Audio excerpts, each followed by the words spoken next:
True inclusion is defined by long-term commitment. Is your company showing up or just showing off? By Thayer Lavielle. I don't know who this lady is. It's also in Adweek. Given that Women's History Month and International Day of the Girl take place every year, I often doubt the DEI commitment of companies that start asking about events and solutions that engage women a month or two before these moments.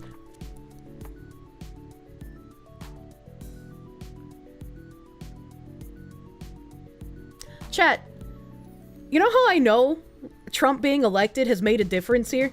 Even if it's like a surface level difference? We're 21 days into the month of February. We're 21 days into the month of Feb. There's 1 week left in this month. And I have not heard Black History Month a single fucking time. It just occurred to me. I have not seen Black History Month on my fucking Microsoft Windows button when I open it. I've not seen it on Google. I've not seen advertisements for Black History Month anywhere on Twitter or Facebook. I've not seen any posts from insufferable acolytes talking about Black History Month either. Oh my god! The Emperor protects! Oh man, holy shit, that is crazy! I know, it's great! It's afraid, it's very afraid. That's fucking nuts. You didn't even notice. I know, I was just fucking peacefully living my life without agitation. That's crazy. You've just noticed. Praise be the Omnissiah. I just ruined the streak of not hearing it for all of us. Yeah, but it's in a good context, right? You still see it in Canada. I'm sorry about your country. You did, but you live in Georgia? Yeah, so do fucking I. And I haven't seen it anywhere. Is this how lefties have felt for the past 20 years? Finally, your birth month might not be the gay month. Oh my god. Can you imagine if we enter June and we don't see any gay shit anywhere? Just like everyone can just be normal? Oh my god, I can't wait for June this year. I can't fucking wait. Oh my god. Look at the search bar of Windows toolbar. Tell me if I see it now. I haven't seen it this month. Where's my search bar thing here? I'm clicking it. Yeah, no, I don't have anything here. I don't have anything here. I got no Black History Month on my search bar. I don't know about your search bar, but mine's free of Black History Month. Pride Month has been cancelled. June must now henceforth be known as Shame Month. Oh my god. And maybe Pride Month will go back to being a weekend. Can you imagine? Can you imagine how many people would scream and cry about that being oppression? True DEI champions are currently talking about plans with clear repercussions for 2034? What? What do they mean by 2034? That's so far away. This article was in 2024. She's talking about a decade ahead. True leaders see inclusion as table stakes for future-proofing their business, not as an altruistic, performative marketing campaign. As the lead of The Collective, a women's advocacy group in sports and music, March and October always seem to be the busiest months between speaking engagements, opinion pieces, and general celebrations of women and girls. But all too often, it's only these months. And that's an intersectionality relatable issue. Chat, hold on here. I wanna see something. I wanna go look up The Collective. So, the only mention of transgender women I can find is this little news segment here that says, factors associated with use of HIV prevention and healthcare among transgender women, 7 urban areas, 2019 to 2020. 38% of transgender women were surveyed in 7 major cities in the United States, reporting receiving a previous positive HIV test. In addition, the findings showed transgender individuals experience particularly high levels of poverty, unemployment, homelessness, and other economic hardships. The survey suggested that nearly 44% of transgender women were in the low-income spectrum, and 39% of them experienced homelessness, while 40% faced severe food insecurity, were associated with lower likelihood of receipt of HIV prevention and healthcare. Thus, having a healthcare provider with whom the participant is comfortable was positively linked with receiving those services. 38% is wild. Well, 38% is a wild, like, percentage of HIV positivity for sure. But when you look at the other percentages for, like, low income and experiencing homelessness and, like, food insecurity, I wonder how closely these are with, like, the average of just, like, male homelessness and male low income spectrum. Because, I mean, if you look at it compared to the male average, it might just be normal. Because, like, men are the ones who experience homelessness at a far higher rate than women do. Same with, like, food insecurity. So I don't know. It'd be interesting. Sharing needles, maybe. Almost sounds like a lot of the ex-guys had to swap to get an easier life, and it didn't work. 75% of homeless are men. Yeah. Wonder why that might be. So other than that, this just looks like a typical feminist organization. You have like their little board members here. This person doesn't have a picture. A person doesn't have a picture. In 1987, after losing her husband and 3-year-old daughter to AIDS within 6 months of each other.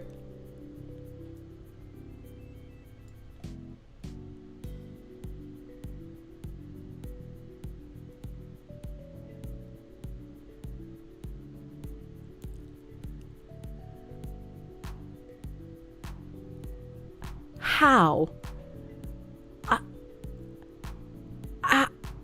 How did that happen?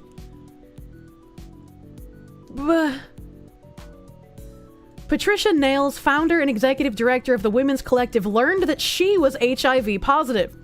At the time of her diagnosis, there were few, if any, services designed specifically for women living with HIV/AIDS in the Washington, D.C. metropolitan area. Patricia found herself repeatedly trying to receive support and services in an environment that catered mainly to gay men.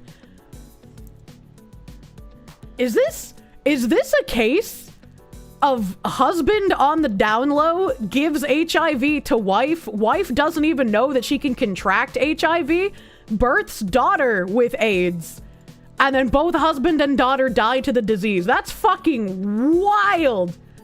That is wild, man. I want to know more about her husband's background, dude. Capitals paused, nuke DC. I'm just surprised they're not from Atlanta at this point. As a single mother, her family's needs were different and distinct from those of men. Like many women, she frequently found herself in situations where she faced enormous challenges as a single head of household trying to make ends meet.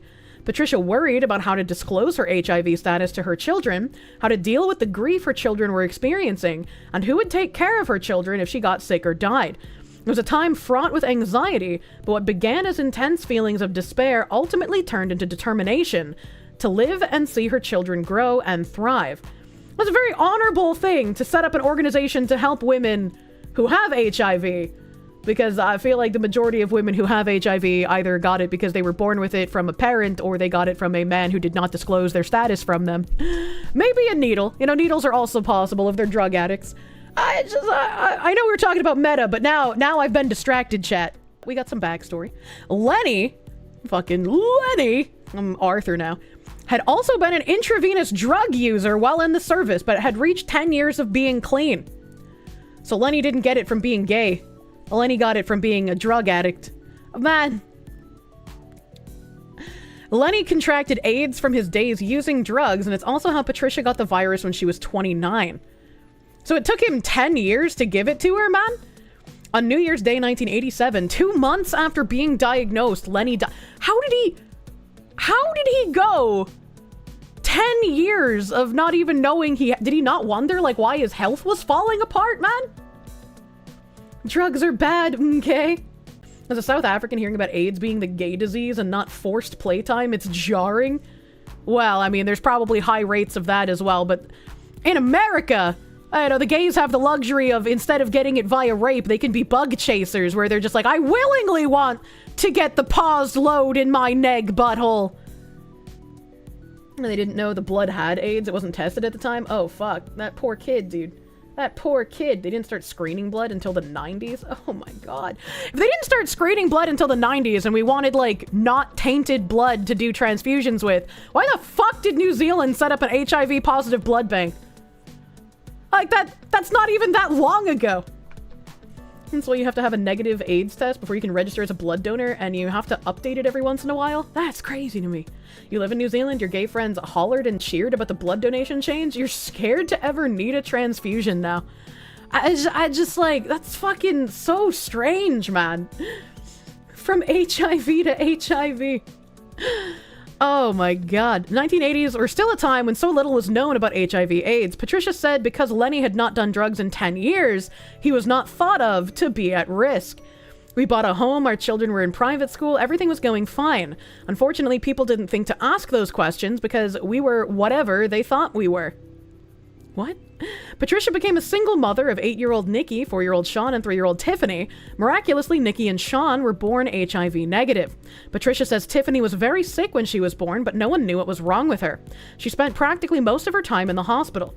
Tiffany had AIDS, and she died 6 months after her father. Because of a low T-cell count at the time she was diagnosed, Patricia was told she had a short time left before she would follow Tiffany and Lenny. I was 80 pounds, I was given less than 2 to live. It was horrible. Her days consisted of taking her 2 kids to school and then spending the rest of the day violently ill. That's insane. I was like, I can praise this woman for making her organization, dude. That's a good thing to fucking try and want to do to help the women who end up in these situations, especially their kids too. I couldn't be in a room and watch my kids playing, Patricia said, wiping away a tear. I would have to run in another room and cry because I would just look at them as orphans. One of her toughest moments was telling her young son, Sean, when he was 8 years old. He just withdrew, he sat around the house, he didn't go out to play. It was a poem Sean wrote to his mom that eventually turned the tide, and the hard-headed kid she adored had returned. Patricia started to regain her health when treatment drugs such as azidothymidine started to pop up in the late 1980s and early 1990s. In those days, she was taking a regimen of up to 25 pills a day. That's insane! Now she's on a less invasive regimen of 4 treatment pills, Riataz, Viride, Sustiva, and Norvare. 4 pills once a day at night before I go to bed. It's such a difference. Like many patients on similar regimens, she's suffered some side effects. I have diabetes, I have high cholesterol, I have bone issues. She takes medication for those issues, and she says her good days and her not so good days. Interesting. I'm a little machine. That's very interesting. I don't think we need to read too much more of that. I just wanted the background. I just wanted the background of how this happened. AZT was bad. AZT was horrible and killed so many. Oh, Jesus. That's also the reason why we had to clean up blood with bleach back in school. You thought that was patient 0, huh? The gift is basically all you need to know about AIDS. Yeah, it's very weird. Very weird. I'm glad we got some little backstory there. That's weird that they phrase the collective as a women's advocacy group in sports and music, considering everything we just read about them seems more focused on, like, advocacy for women and children who have HIV. You know? I gotta fill out a whole survey like you're applying for a job, true and real. Solemn Pariah, thank you for the 20. You do not get kicked out of the military for having HIV. You get put on a non-deployable status. You're also covered for the rest of your life through the VA for treatment. Well, that seems a little odd, right? Because, like, if you contract HIV while you're in the military because you were clean when you went in, that means either you're doing the gay with somebody who has HIV, or you're doing drugs. I feel like I don't know. The Gift is an eye-opening documentary depending on where you are on the issue. That seems like an exploit that needs to be patched, right? Or they give you fucked up blood. It happened. Yeah, they mentioned the kid who got the fucked up blood. Women can get and spread HIV too. For women to get HIV, it either has to be they're born with it, they get it through sharing needles, or a man who didn't disclose his HIV status gives it to them. Lesbians, for some reason, do not seem to get HIV with each other. I don't know how that works. I'm not gay. Just racking up reasons to not have casual sex. I feel like casual sex is bad enough on its own, but like, yeah. Why would you want to risk catching anything from someone who doesn't have to be honest with you? Tuesday night just got way more scary. Just do anal night with someone you trust. Gone are the days when Let's Go Girls was just a rallying cry. The entire Western world's economy is shifting to women being the current and future wealth holders. I don't like that. I don't like to imagine a world where, like, all men are beta cucks and all women are in positions of power. Gen Z women, the most powerful economic generation yet, are not only steering purchase decisions, but will own 2/3 of the wealth in the US by 2030. Additionally, they, along with Gen Z men, believe in and will spend on companies that authentically make the world a better place. And we've read articles before about how Gen Z specifically trusts advertising coming from, like, content creators more than they trust typical advertising. And the amount of trust a Gen Z person has in a content creator selling a product increases if that content creator is not white or not a white male. That was a very interesting article, and everyone in chat was like, but Gen Z is more conservative, that's not true. And it's like, well, I don't know, man. Not sure women can really be wealth hoarders. They spend most of the money as is. As a Gen Z, I don't consume product. A lot of women are emotionally uncontrolled, and that's kind of crazy. You think it's a really bad idea? I mean, I don't know how they get this statistic, right? Saying that Gen Z women will own 2/3 of all wealth in the US by 2030, right? Because isn't Gen Z also having issues, like, worse than what millennials had as far as getting a job and maintaining a job and being able to afford shit? So, like, if they're struggling with all of these things that millennials are, but worse, how are Gen Z women going to have 2/3 of the wealth by 2030? I'm not good at math, chat, so, like, maybe I just don't understand their statistics they're using here, but, you know. Millennials are 50% commies because we had tons of commie propaganda in our education curriculum. I feel like 50% is probably underselling it, unfortunately. They're lying. The math doesn't math on this one. That's, like, I'm not good at math, chat, but, like, I don't know. Oh, and they care about equality and equity beyond March and October. And they remember if that's the only time you talked to them about it. To truly win their hearts, a brand must build credibility first and foremost. And that means intersectionality and supporting inclusion outwardly, as well as celebrating it internally. I find this, I'm gonna highlight this so I don't lose my place, but I find this sentence up here about, like, they care and they remember if you don't talk to them about equality and equity beyond March and October. Isn't Gen Z also the generation notably having, like, incredibly high rates of either real or fake ADHD? Right? Like, isn't this the generation of people who can't use a computer and they were raised on phones and so their attention spans are fucking shot? Like, what do they mean by this? You think this is a lot of assumptions? Yeah, I'm a little confused by that, but also, if there's any merit to this, I feel like it should be very concerning that a generation raised on more propaganda than my generation was, would actually go to a company and be like, this company doesn't do what I want ideologically, therefore I will not buy product, and then they actually stick to that, right? Because as we see with a lot of millennials and people who are older, they'll say they'll boycott something and then they just consume product anyway, right? It's like very lazy slacktivism. They get their updates and then they just continue on like nothing happened. So if Gen Z can actually stick to their guns, that's slightly concerning. Only when your own house is in order can you think about being a trusted advisor to consumers, dipping their toe into inclusion, or monetizing your brand's position on it. How relevant to the discussion we were just having. Commitment demands long-term structure.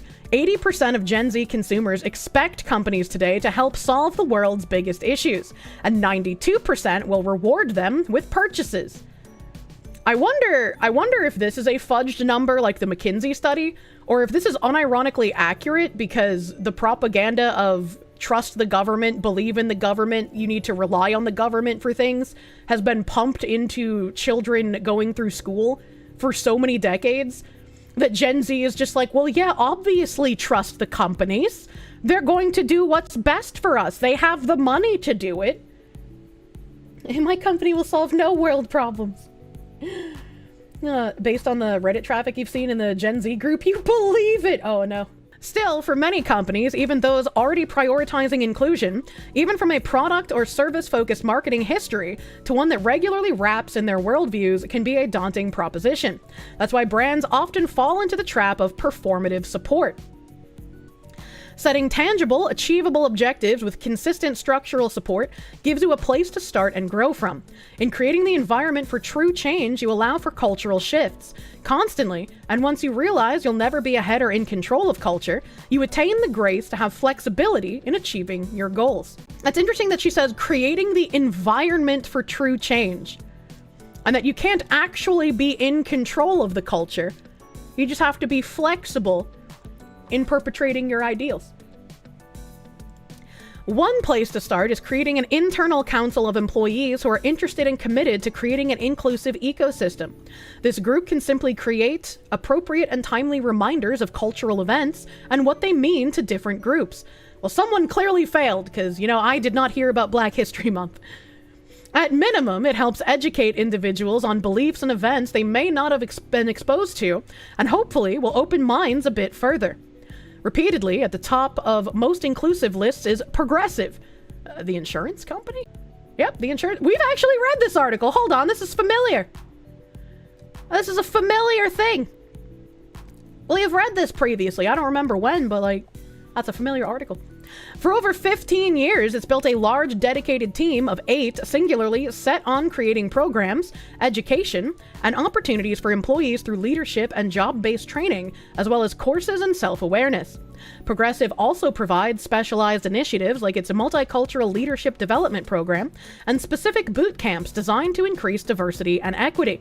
It's a company where the values are reflected in the output, due to the capital and resources it puts behind its DEI structure. You hate progressive commercials? I liked Flow back in the day, but obviously the Gecko is the superior one. True inclusion does not seek competitive advantage. However, inclusive access builds and sustains your company's credibility over the years and through the storms. Shouldn't companies want competitive advantage though? I feel like that's bad for business if you are striving for true inclusion and true inclusion is not seeking competitive advantage. I feel like seeking competitive advantage is unironically part of being a good CEO in a company, is it not? What did they mean by this? DEI boot camps. Yeah? So they're just don't seek to be competitive. Just build inclusive access because that's going to make your company more credible. What? A Geico sent you a birthday card one year? You've never had Geico? What the fuck? Create and share freely with those a little further behind you in terms of employee programming, diverse vendor and supplier lists, formal and informal partnerships, and any playbooks and toolkits you develop to make your company more inclusive. Do this right, and in 10 years, your company, its customers, partners, and greater industry will be better off. Oh! That's why she mentioned 2034 earlier. Accenture has long been committed to equity and inclusion, executing on a robust strategy that helps support and educate its more than 738,000 employees. In fact, it has spent over $1.1 billion on learning and development opportunities. It is actively supporting the LGBTQ+ community with 120,000 Pride allies across all countries of operation, and is increasing accessibility through 32 centers established for disabled talent to access the tools, technology, and support to be successful in their roles. What is Accenture? Accenture Song expands into Bulgaria with GemSeek acquisition. Global consultancy Accenture is set to acquire analytic business GemSeek. Okay. What is Accenture Song? Oh, I don't like that picture. Accenture Song hires new Netherlands and Metaverse leads. So I guess they just do consulting? What? Because it doesn't really say what they do. Why is Song in their name? As far as you know, Accenture helps corpos outsource their IT stuff to cheaper options. Okay. Interesting. For a better 2034, ask how can we, as a company made up of individuals, create and consistently share best practices with our industry? How can we ensure that while we may be competitors in business, we are allies in the fight for equity and inclusion? Investing in equity and inclusion measures is not about singular programs or employee resource groups. Appropriate funding demonstrates to your employees that you are serious about the access and accountability you established to align with your stated goals. Investment allows for partnerships and educational programs to be developed with full effect and creates more reasons to tell the stories of inclusivity that matter most. To create lasting change, start with an audit of your investment in recruiting and hiring practices. This may require external expertise, but sets up your company for long-term diversity. Ally Financial demonstrated significant success in retaining and advancing people of color, as noted in its 2022 report. Ally has not only created educational outlets for its employees and customers with great success, reportedly over 40% of its employees joined an employee resource group, but it has used its partners across women's sports as a call to action for other brands to level up their support of women athletes, and women's sports. Andrea Brimmer, its CMO and a former athlete, committed more than 45% of the company's sports marketing budget in 2023 to women's sports.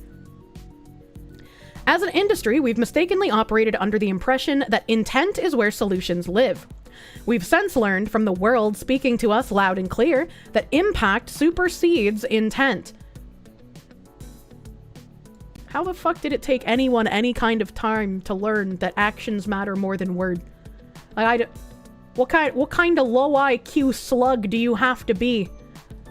What do they mean by this? These people don't ever hear the phrase, hell is paved with good intentions. Yeah, but they don't think they're the bad guys. They know their intentions are good, and that can't possibly happen to them. That means moment-to-moment tactics will never create the impact you want. If the existing industry approach was enough, we'd have created much more change by now.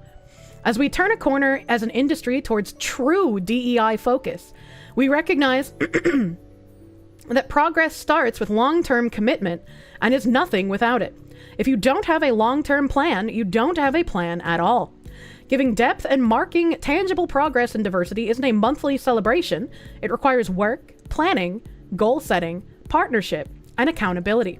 You'll know you've achieved success when Women's History Month, Pride Month, and Juneteenth don't feel like obligations or surprises, but rather opportunities to celebrate and commemorate the diverse ecosystem you've carefully crafted.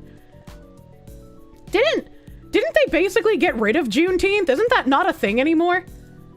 Didn't they? Where's Black History Month? Other analysts were DEI hires. That's why it took so long. Federally, yeah. I was gonna say, I'm pretty sure they removed that as a federal holiday. You really don't like Juneteenth? It's so performative. It absolutely is. Trump should change Women's History Month to Men's History Month for the lulz. Well, we had a little segue into reading this article by Thayer Lavielle, since Cheryl Dijja linked it. Our original article we were reading is by Cheryl Dijja, chastising Meta and Mark Zuckerberg, because apparently the Zuckerberg isn't using subversive language. He is actually getting rid of DEI, and that's wrong.